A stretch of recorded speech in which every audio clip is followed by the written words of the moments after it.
روژا تکونش بده ماما. اه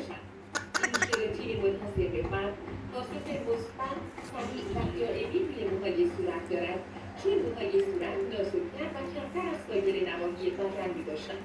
ژلاتین موجود دارای تاییدیه وزارت بهداشت کشور عزیزمان ایران می‌باشد. دختری ژلاتین موجود برای برطرف کردن کامل دختره 7 ماهه